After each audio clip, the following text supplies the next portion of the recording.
Let me tell you a story about a city of 5 boroughs that fights injustice and inequality, a city that remembers our responsibility to each other. Our common cause is to leave no New Yorker behind. One city. Our strength is derived from you.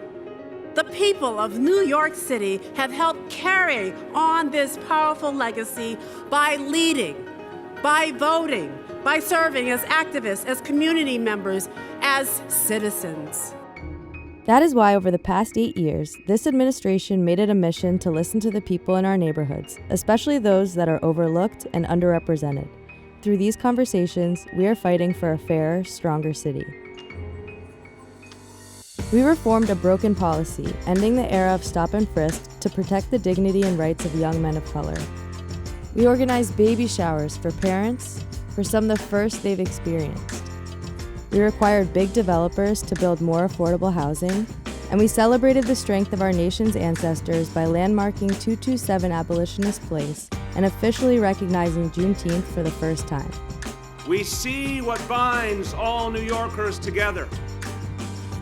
And understanding that big dreams are not a luxury reserved for the privileged few, but the animating force behind every community in every borough.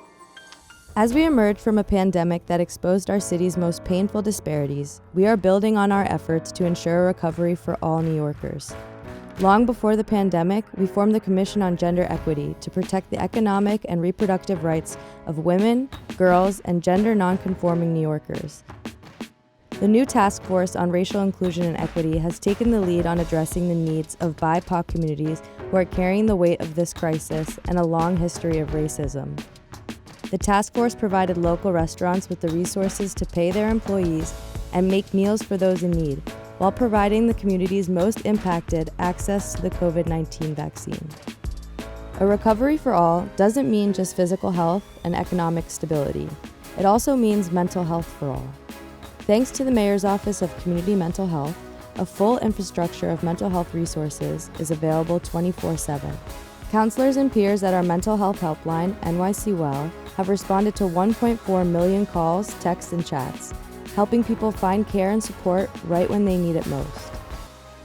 Grief, isolation, lost jobs, and shuttered schools took a toll on everyone, especially our young people. That's why we committed to educating the whole child and expanded social-emotional learning and restorative justice into all New York City public schools. This is used nationwide to help students identify and manage their emotions, resolve conflicts, and ultimately create a more positive school environment. We hired social workers and support staff and began universal social-emotional screenings to check in on how New York City students are handling trauma, stress, and other challenges. We've also seen how families and communities reap the benefits of investing in free, full-day, high-quality early childhood education like pre-K and 3K. And now every kindergartner enrolled in a city public school can have a scholarship account with the opportunity to save money and multiply those savings. Building a just recovery for all of us means we must bridge the gaps that hold so many children and young people back from opportunities. For so many, New York City is the first place they can be themselves and feel truly at home. Making the city a more affirming place for our most vulnerable youth makes it an affirming place for all youth. Through the Unity Project, we will continue to make sure all LGBTQ New Yorkers know this city is home to everyone. Our march toward healthier, safer, fairer, and more affirming neighborhoods, our march to keep the promise of New York City alive for the next generation, starts and ends with all of us. There's no stopping New York City.